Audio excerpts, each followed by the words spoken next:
drop off early.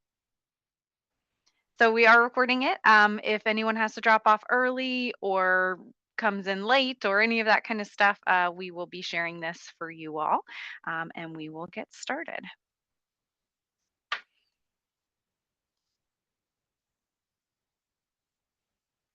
All right, can everyone see my screen? Yes, I can. Perfect. All right. So today we are going to be talking about application tips and tricks. So I recognize some of the names on the call here. So I think some of you have actually submitted your applications already, but we're glad to have you all here. Again, my name is Jeanette Munn. I'm the Director of Admissions here at CHSU-COM, and we have Jacob Moon, who's our admission specialist as well in attendance. And so if you do have questions along the way, you can pop those in the chat and he can probably answer some of those if I don't answer them throughout the presentation here. And then we'll talk about all kinds of stuff and leave some room for questions as well. So with that, we'll go ahead and just jump right in. So the application itself, before you even get there, please plan ahead. So this is a tip, right? So you want to research the schools where you plan to apply. Is it even feasible for you to go there? Can you afford it? What do they require? Do you meet those requirements? Have you looked at all the different things? Do they fit with what you're looking for in a school? Because that's really important. You don't want to go somewhere and be miserable for 2 to 4 years, right? We don't want that either. So make sure you're doing your research on the schools that you plan to apply to before you even start filling out the application. And you can do that in a couple different ways.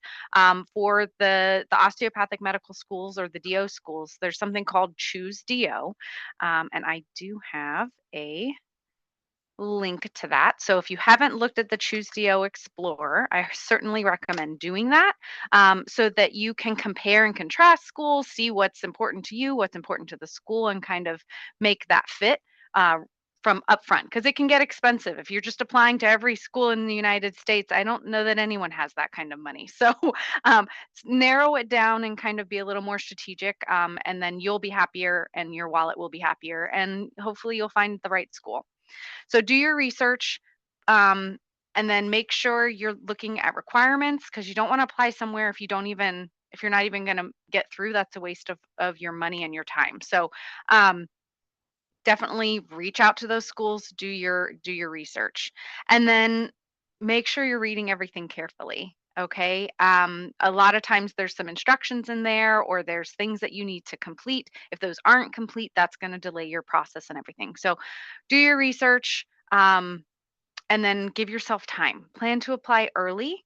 Applications typically open in May of each year. So make sure you're kind of looking at all that kind of stuff beforehand or around that time, and then give yourself time to actually fill out the application. Some of those aspects of it are pretty time consuming. If you haven't already filled it out, you'll find out. So give yourself some time so you're not rushing. Make sure you know when the deadlines are for those schools you are interested in, so you're not missing any of those deadlines or stressing because the deadline's tomorrow and you haven't started. We don't want that. You don't want that. As I said, some of them are time consuming, so starting that early is very helpful. And it helps reduce the amount of errors maybe that are in your application as well, because you have more time to kind of go back and look at it. Don't wait till the last minute. Can't say that enough. Give yourself time, make sure it's right, submit when you're ready, and your application best tells us who you are. All right. So what to do first? After you've done your research and figured out, where you want to apply, you're going to go in and you're going to start your COMAS application. So this is what the site looks like, and I'll pop that link in the chat if you don't already have it. I have it right here. So if you haven't looked at your application or what the application in a COMAS looks like, you can look at that here. This is what the main screen looks like. You will create a new account, create your username, your password, and that can, if for whatever reason you need to, maybe you would just want to go in and you're in high school and you want to see what it looks like, or you're a freshman, you want to just kind of see what the application looks like, you can go and create that, and then that can be your account going forward. So you just go back in and kind of re-up that account and log back in, and then you'll still have the same information and everything. Once you create an account, you'll get what's called an ACOMAS ID number, and that's your personally identifiable kind of ID for ACOMAS. It's only linked to your name, so it's kind of how we keep everyone straight. If you have the same name as someone else, at least that will help us delineate who's who. You'll also attach it to transcripts and things like that when they're sent into ACOMAS, so they make sure everything goes to the correct people. From there, you'll go in, and one of the first things you want to do is complete this academic history for a couple reasons. So, one, it can be a little time consuming to go through and figure out all the different places and get all the information for those schools, both high school and colleges. But also, once your colleges are in there, it will allow you to request transcripts, and that's one of the first things that you want to do. So fill out the colleges attended. So every college you went to and did a class or started a class at, um, and then at that point you'll be able to request those transcripts, which are not on your time frame, they're on the school's time frame, right? So they might not put as much priority on it as you do. Again, why you want to start this early. So ACOMAS cannot post your transcripts to your specific application until you've put those colleges in there. Okay. So with regard to the transcripts, once you've said, okay, I went to, I'll use the school that's right here, Fresno State, you'll go in and it'll show Fresno State now on your application, and you'll be able to click request transcripts. You can do it electronically, or you can have them sent through the mail to ACOMAS. Don't send them to the school unless the school requests it. And typically that's not till later. We accept all final transcripts that are in ACOMAS. So includes your conferral as well as no in progress coursework, any of that kind of stuff. We accept the other ones too for application review, but when it comes to like what we need prior to you matriculating at the school, we would need the final transcript. Most schools are like that as well. Just clarifying that you have completed everything, it's all done, we've got the final ones. So you request your transcripts. Those will all be sent to ACOMAS either electronically or in the mail. Electronic is preferred. And then this is what they will use to verify all of the transcript entry coursework that you're going to input manually into your application. So they're using your transcripts to verify that everything matches. So if you have your own transcript as well, your personal copy, you can also kind of make sure that everything matches before you submit. You don't want to enter any foreign coursework in here. They're not going to verify that. They're not looking at that. Sometimes you'll need to submit what's called a WES, or World Education Services Evaluation, that looks at any foreign transcripts and gives a US equivalency in grades and course, I can't think of the word, course credits.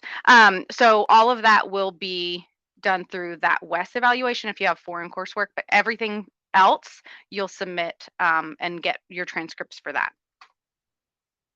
There are some rules, so you want to make sure that you follow those. Again, read everything carefully. So they do require one official transcript from every college you've attended. Even if you just took one course there, you need to submit a transcript for it. If you don't, it will hold up your verification process. They will reach out to you, say, sorry, we can't do anything until you've given this to us. And then those must be sent directly there, not sent from you to the school. It has to be from the school to ACOMAS. And then they will not accept unofficial transcripts. They will not accept faxed, scanned, emailed, or any of that kind of stuff, even if it's sealed, if it doesn't come directly through that process. Okay, so make sure you're submitting those correctly. For us, anything sent outside of ACOMAS, like once the application cycle is closed and we need final transcripts, we will accept those through the electronic pathways as well, like Parchment and things like that. You can send those to our email directly from those institutions. But we'll let any students that need to do that know and what that process looks like. Letters of recommendation. This is the next thing I would work on. Again, things that are not within your time frame, it's someone else's time frame. So if you're requesting a letter of recommendation, that person might be really busy. So give them the time that they need to do it. And so start working on that early. If you're not at the point where you're applying yet, start cultivating those relationships with those physicians, those professors, employers, things like that, that can bloom and blossom into a really great letter of recommendation down the road if you start that early. If you've never talked to your professor ever, or you visited them once for office hours, they're not going to have a whole lot to say about you, right? So start meeting with them, start saying, "Hey, I'm going to ask for a letter of recommendation when I'm ready to apply. Are you okay with that? What would you say? Here's all the wonderful things I've done that you don't know about," kind of stuff, so that they can actually have a frame of reference to write that letter. In the application, what you're going to do for what they call evaluations, but those are your letters of recommendation, you're going to enter the first and last name and contact email for the evaluator. ACOMAS will send the evaluation through via email, and it will have a couple different questions, but then it'll have, okay, attach your letter here. Then they submit that back to ACOMAS, and that's your letter. You won't see it. You won't know if they put their date and signature and all of those wonderful things on there. If they don't, sometimes they don't get used. So make sure you're talking to them beforehand. Hey, this school requires that you have a date, a letterhead, whatever that school requires. For us, we need one or the other, right? We need some letterhead to prove that they are from that school, and or a signature. Obviously, we prefer them to also have a date and their contact information just in case. But all of that's on our website, so you can certainly kind of look through that and see what exactly is needed. But each school's a little bit different, so just make sure you're including as much as possible and let the evaluator know, um, so that nothing's getting, tossed out because it didn't meet all the requirements. If we notice for our school, if we notice there's something missing, or your LOR, we can't use it, we'll reach out to you and let you know. But not every school is that way. So again, make sure you're reading instructions and making sure that everything meets the requirements. With this, talk to them, let them know, and then you'll get a better letter from it as well. Uh, as I mentioned, some of them take their time. So start this early, making sure that they have enough time to get that to you, and then follow up. Hey, just checking in. It doesn't look like this has been completed. Just wanted to make sure that you don't have any questions. So giving them a heads up and then following up and saying thank you when it is completed. One of the things that most people stress out about, personal statement. This should be the easiest part, right? But not everyone is good at writing about themselves or self-reflection. That's essentially what this is. So you're writing an essay on who you are, your story, what brought you to medicine, and that's what we want to hear. We don't want a Chat GPT or a Gemini generated AI, personal statement that doesn't tell us who you are, right? This is one of the only places in the application that's not about your academics or your achievements or any of that kind of stuff. It's more about your journey, and so that's what you want to put in your personal statement. You want to tell us, we want to get a feeling of who you are and why you want to do this. Um, and so that's where you're going to put it. So use this, be original. Don't copy paste anything, even if you typed it over here and then you want to just copy it over. Sometimes that can get flagged for plagiarism. And so you don't want to do that. Just type it in. If you need to, write it out first over here and then come back in and type it in, that's okay. You don't want it to be specific to a college, like, hey, I want to go to Fresno State because this is the personal statement that goes to every school that you apply to in ACOMAS. Okay, it doesn't change per school. This whole application goes to everybody. So be generic in your who it's going to, but if you, with regard to osteopathic medicine, so if you're applying in ACOMAS, you're applying to osteopathic schools, right? So why osteopathic medicine specifically? If you're also applying to MD schools, that's fine, but maybe you want to put why MD school in that, personal statement or that application, kind of tweak it a little bit. So don't use the same for both, because it's not specific to that type of medicine, but definitely don't go into so specific that you're singling out just one school, unless you're only applying to that school, in which case you go for it. Um, so keep it generic with regard to the colleges that you're talking about. But with osteopathic medicine in ACOMAS, be specific to osteopathy and why that is of interest to you, because you're going to get asked that question multiple times. So to know that answer would be really good for you in general. But don't stress about it. Take your time. If you haven't started this process yet, start making notes of kind of thinking back of what led you to this, and you can add to it, and kind of that will help you um, formulate your personal statement when you get to it, so it won't be as daunting. You'll already have kind of these little tidbits of your life story and where it all started, and you can just start to connect the dots. We also want to hear about, what have you overcome, what struggles have you gone through, and how did you get past that. Do you have resilience, and will you be able to handle this physician's world of medical school that's a lot of information all at once. So all of that can kind of be part of that story. And we do also oftentimes do a presentation just about the personal statement as well. So keep your eye out for that. That might be something you're interested in if you haven't started that yet. Okay, so additional pieces of the application. You're going to have not only your evaluations or your letters of recommendation, but also experiences, achievements, and then that personal statement. So if you have things to put in there, put them in. Don't leave sections blank if you have something that you could put in there, even if it's like Dean's List or getting a MA license or whatever that looks like. You can put it in your application. This is again, we see what you do outside of just class. Do you do extracurriculars? Do you volunteer in your neighborhood? All of those things can tell us a little bit more about who you are, um, without personal interaction. So experiences are healthcare related experiences, whether paid or unpaid. That's anything that you do in healthcare, or healthcare or health related field. Employment, any work that's paid. So this would be outside of the healthcare field because you already put that in there. So paid work that's not in healthcare. So retail, restaurants, you worked at the local, whatever that might be, all of that kind of stuff could go into this employment experience.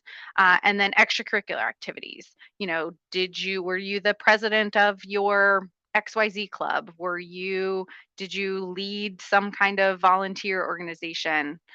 Which we'll probably put in volunteering. But all of those things you can add into these experiences to help let us know who you are, and to also kind of boost your application a little bit because someone else might not have those experiences, and so that could look really great. So achievements, any honors, special distinctions, did you receive some kind of award? That can all go in your application. Any kind of research or publications that you've done, were you a research assistant or a lab assistant and you did all this stuff within the research realm? Did you get publicized? Was that through a specific type of media in a health journal? What does that look like? All of that can be put into your application and looks really good. Not required, but certainly can help you stand out. Any kind of scholarships, merit, athletic, academic, any of those types of things, again, can help boost your application a little bit. Not required again, but something that can help. And then, as I mentioned, any kind of licenses or certifications outside of the normal realm of, like a driver's license, but like anything that, again, that kind of shows that you've done that additional work, you can put in there. Volunteer experience, again, that's also another piece. You can add that, and that looks really great. Shows your altruism, if you really want to serve the underserved. Have you done any of that? You can just say, yeah, I want to serve the underserved, but if you've actually done it, it adds credence to those words. If you haven't, then it's like, okay, well, we love that you want to do that. you haven't had a chance yet, but hopefully you will in the future. So from there, you're going to make sure you add whatever school. So adding a program means you're adding schools that you would like to apply to. So all of these schools will end up showing up on your application as, how far you've completed for each one, because each one might have, everyone's going to get the same application from you, but then each school has its own school specific page, where there might be something additional. For us, it's just a couple of questions like, do you have a connection to the Central Valley? Are you enrolled or will you plan to be enrolled in our MSBS program? And then how did you hear about us? So super easy. But some schools might have essays or something that are part of their school specific page. You just have to pay attention to that. So once you select the school, you will show up on our end as in progress, meaning that you've started the application for us, but haven't submitted anything. So you might start getting folks reaching out to you saying, "Hey, I see you've started your application. How can we help?" That kind of stuff. So feel free to take advantage of that and ask questions and do all of that. But within this application, you'll just click the little check mark shown there, and that will essentially say that you're planning to apply. If you're no longer interested in that school or you've gotten accepted to somewhere else and you haven't applied to all the other ones already, you can uncheck that and you'll disappear from there. So couple different ways you can utilize that. And then if you've already applied, obviously you can't do that way. But if you haven't applied yet, you can use that plus and minus to kind of add and subtract applications to your application. Okay, so obviously you'll want to double check your work, and maybe have someone else look at it too. So review your application. Make sure you've added everything you meant to add. Make sure your sentence didn't run on really long and it no longer shows the whole sentence, right? If it only allows 250 characters and you go past that, it's going to stop in the middle of your sentence. So make sure that all of that looks correct. And that you've included all the pieces that you want to include. Again, start early. Start writing down all the things that you're doing. You might forget that you were the president in your freshman year of the honor society, or whatever that case may be. If you start keeping track of that early, you'll be like, "Oh yeah, I did do that. That's cool. Let's add that in," kind of thing. And then make sure your contact information is current and correct. And sometimes you might want to check that periodically throughout the cycle to make sure that you're getting the emails you should be getting because it's going to the correct email, or that your address hasn't changed. If you move, we can't send you something if we have the wrong information. So make sure that all of that stays current. And then reread everything.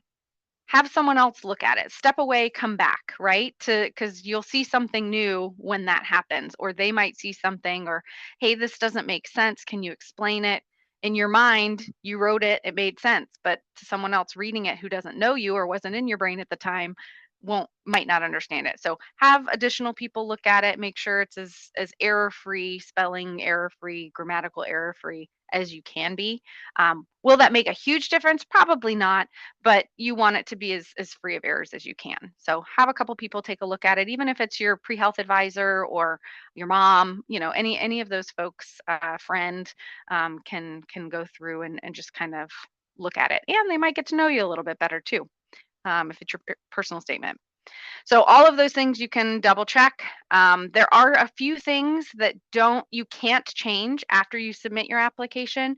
Definitely recommend you figuring out what those are. Typically, they're the non-academic aspects of your application, including your personal statement. So once it's submitted to one school, it's submitted. There's no more changing the application. If it's academic, so like if you took more courses and you want to add that to your application, you can submit a new transcript, and then they'll do a re-verification. But there's only certain times of the year that ACOMIS will do that. So make sure to know when those things happen, what can be changed, what can't, before you push that submit button. You'll have a submit application page that will show all the different schools you selected with that plus mark. And so this one just shows College of Osteopathic Medicine for CHSU. But if you had multiple schools, it would have multiple schools on here and different progress bars for each. And so on here, you can see you can look at the deadlines to see which deadlines are coming up. It'll be on here when the deadline is. You'll see the total fee amount as well. So the first fee is or the first application that you submit is 198, and then I believe it's 57 for each application after that. Once your application is submitted, no changes or refunds can be made. So make sure before you do anything, you know that everything is correct. And it doesn't matter which school, any first school that you submit, it locks it, okay? Once this green bar is all the way across, that check mark will show green, and then it will say your application's ready for submission, or how many are ready for submission. With regard to the application fee, do not submit and pay if you want to do the fee waiver. Apply for the fee waiver first, get that approval, have it attached and submitted into your application before you submit. If you submit prior to getting that, they won't refund you. It won't be retroactive. So make sure you apply for any kind of fee waivers first. Get those, if it's approved, make sure that you put it into this section. There'll be a little like application fee waiver question mark, and you can put it in there before you push submit, because otherwise it won't work, okay? And then you can check the status of your transcripts and the applications on that same page. It will say that it's in progress or verified, and all of that will show on that same submit application page, okay? Once you've completed, submitted, all that kind of stuff, download it, save it, make sure you have it, because if you need it sometime in the future, or if you want to reference it or go back and look for nostalgia reasons, you'll have that. And then you did it. Yay, you submitted your application. But that's not where it ends, right? So just submitting your application is not where the whole process ends. You want to make sure that throughout the process, before you get that verification, before the school reviews it and does all the things, make sure you're paying attention to your emails. Make sure you're being professional, being prompt. If someone reaches out to you and says, hey, you're missing XYZ, respond and say, oh, I'm so sorry, or let me explain, or, whatever that looks like. The more prompt you are and the more professional you are, the better that looks for you. And it makes an impression on the admissions teams as well. So check your emails often for any kind of important messages or for updates about your application. And if you don't see anything, also check your junk mail, because sometimes if you've not gotten emails from that school at that point, you can it might go there first. So you can make sure that you change that so that it doesn't go to spam the next time. Any type of interactions you have with the school with regard to interviews and things like that, make sure you're dressing professionally. Obviously, this kind of stuff, webinars, you're fine. We'd all like to be at home, right? But for any kind of professional situation, you want to make sure you dress professionally and act accordingly as well. If you need to cancel an interview or an appointment or anything like that, notify. It's okay. Hey, I can't make it, or hey, I got into another school or whatever. Just let them know. We get it. It might be nerve-wracking for you, but we understand it. It happens all the time with us. So just make sure that you're being professional, you're being communicative, and letting the schools know whenever things change. And then additional resources, we are a great resource. That's our email and our, actually, I don't know that that's our phone number anymore. It's 4222 are the last four numbers. So I missed that in updating, but 559-712-4222 if you wanted to give us a call. Email's the easiest to get a hold of us. We also have our website, and then there is some of our on-site events are available on there too. So resources, we have our COM Info nights and open houses here on campus where you can come learn more information and meet folks here on campus. The ACOMIS is a great resource. They have a help center just for students. They've got a chat bot. They've got all kinds of ways that you can contact them if you have questions about the application specifically. And they've got some really good kind of how-tos written out on there as well. talk to or shadow a physician. There's a place called findado.org or com. I don't remember exactly. But if you just type in find a DO, it will come up. You put in your zip code and it will bring up DOs near you. And you can reach out to them. And maybe one of them is your doctor and you didn't know, but you can reach out and talk to them, find out what they feel is important and what they do a lot in their job and get to know the industry a little bit more, and that will help you make decisions down the road. CHSU-COM.org is also a great place. That's where that DO Explorer is, where you can compare and contrast schools.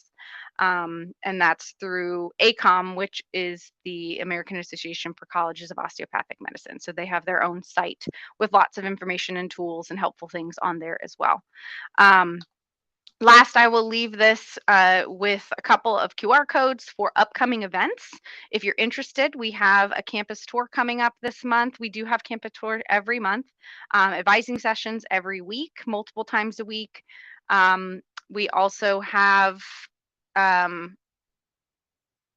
the admissions presentation with requirements and things like that next week if you are interested in that, and then the actual QR to our COMIS application through a COMIS. So any of those, feel free. You can screenshot the whole page if you'd like, and then you can come back to it later, but that will allow you to sign up for any of those while we answer some questions. But we're gonna go ahead and stop recording here.